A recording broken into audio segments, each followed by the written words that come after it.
Avec la belle confiance, Marie-France Comte nous invite à une plongée dans le passé ligérien de la Touraine dans les années 1830, quand la vapeur fait son apparition sur les flots.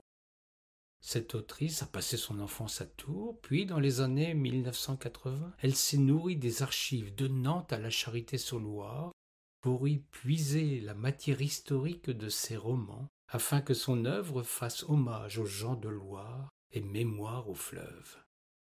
Dans ce roman riche en rebondissements, elle restitue à merveille la vie des petites gens du fleuve, alors que débute le déclin de la marine de Loire.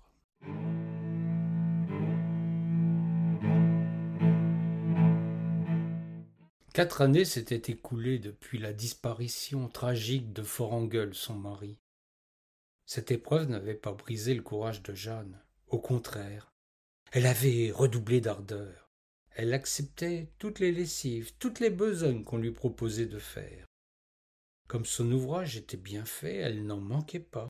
Mais malgré les longues heures de travail qu'elle accomplissait chaque jour, par n'importe quel temps, la vie était de plus en plus difficile. L'hiver, on la voyait partir dès le lever du jour, avec des brouettées toujours plus lourdes, restant agenouillée au bord de l'eau des heures durant, à frotter, à battre, à savonner, à rincer, à tordre le linge, tandis que les enfants se tenaient au chaud chez sa sœur. L'été, elle s'aventurait sur les bancs de sable à la recherche d'un filet d'eau suffisant pour le rinçage de sa lessive, les petits jouant auprès d'elle.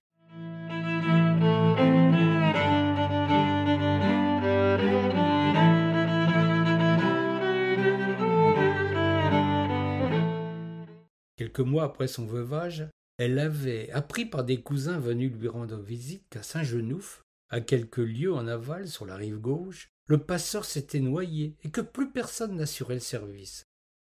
Lors d'une petite crue de printemps, des bêtes en pâture sur une île s'étaient retrouvées isolées. Le père Lantoine, un ancien marinier qui faisait le passeur, s'était porté à leur secours. Il avait embarqué les animaux pour les ramener sur la rive lorsque l'un d'eux avait pris peur et avait fait basculer l'embarcation. L'Antoine, sans doute assommé lors de la chute, ne rapparut pas à la surface des eaux, privant la commune de son unique passeur. Jeanne n'avait pas longtemps hésité, et aidée par les cousins, elle avait chargé le peu qu'elle possédait sur un char à banc et avait élu domicile avec ses 2 enfants à Saint-Genouf. Antoine n'avait pas d'héritier, d'ailleurs cela n'avait aucune importance, car il ne possédait rien. Jeanne s'était installée dans la maison laissée inoccupée. Le notaire, sur la recommandation des cousins, ne s'était pas opposé moyennant le paiement du loyer. Il ne manquait plus que le batelet. Tourangeau, son cousin, y remédia, profitant des basses eaux pour renflouer celui de l'Antoine. Il procéda aux réparations sommaires nécessaires.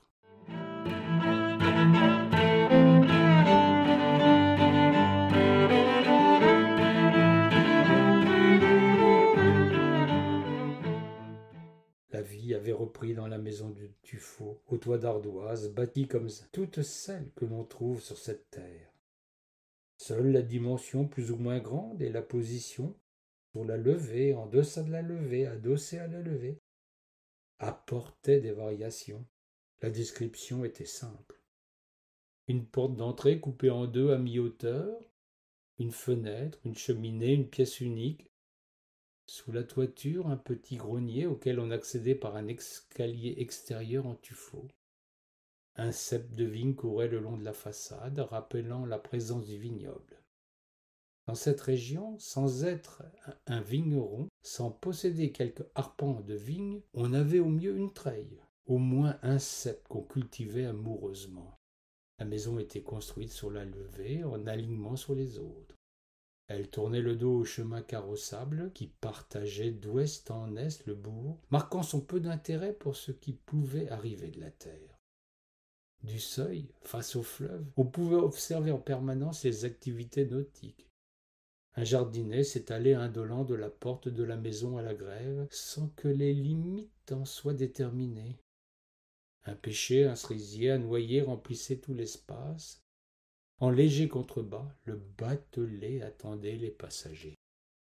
Rien n'aurait distingué cette maison d'une autre, pas même la barque, s'il n'y avait eu, fiché sur un piquet auprès du batelet, en un lieu qu'on aurait pu dénommer embarcadère, mais dont les installations sommaires ne pouvaient permettre cet excès de langage, 2 affiches apposées, l'une indiquant le tarif du passage, l'autre rappelant les instructions de secours aux noyés.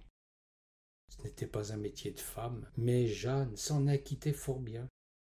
Le bâton qu'on enfonçait mètre après mètre, le chenal qu'il fallait choisir, les grèves mouvantes, Jeanne venait à bout de tout. Les recettes des passages, quelques sous à chaque voyage, complétaient les revenus. Elle n'avait pas abandonné les lessives pour autant. Martin, qui allait sur ses 10 ans, lui apportait son aide. Il n'était pas rare de voir l'enfant, une brouette au bout des bras, partir de bonne heure pour Tours avec sa cargaison de linge propre et revenir au soir avec une nouvelle charge de linge à laver.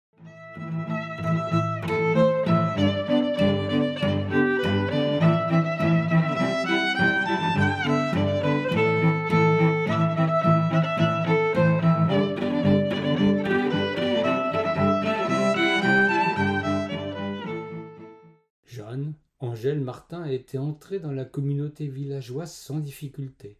Il s'était fait des amis, ce qui atténuait un peu la séparation avec ses amis tourangeaux. Martin se montrait agile, vif, curieux, intelligent.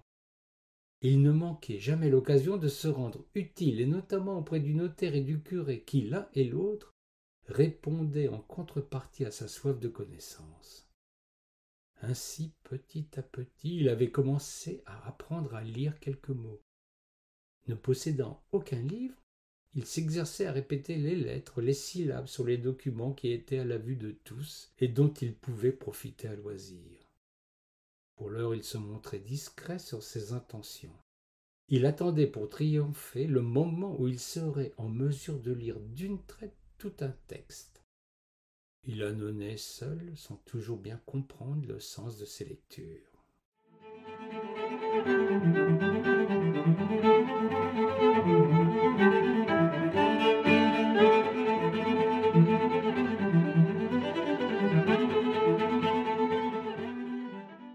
Ce jour-là, Tourangeau profitait de l'été et des bas eaux pour réparer le batelet de Jeanne. Il fallait refaire l'étanchéité. L'embarcation était retournée et exposée au soleil. Le bois avait été poncé, préparé pour recevoir un goudronnage propre à empêcher toute imprégnation de l'eau.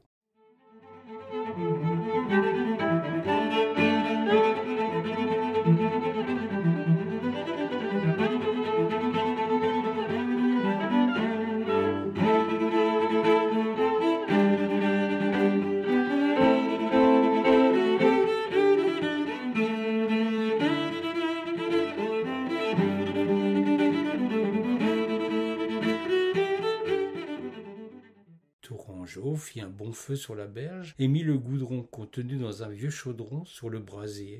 Il surveilla la montée en température avec autant d'attention que s'il s'était agi de faire mijoter un pot-au-feu. Les enfants étaient près de lui, attirés par cette activité nouvelle. Une odeur désagréable montait du chaudron et prenait à la gorge.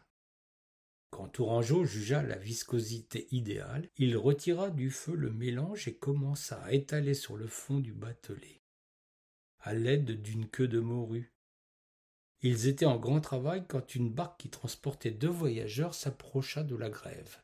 Le marinier sauta dans l'eau et stabilisa l'embarcation autant que possible.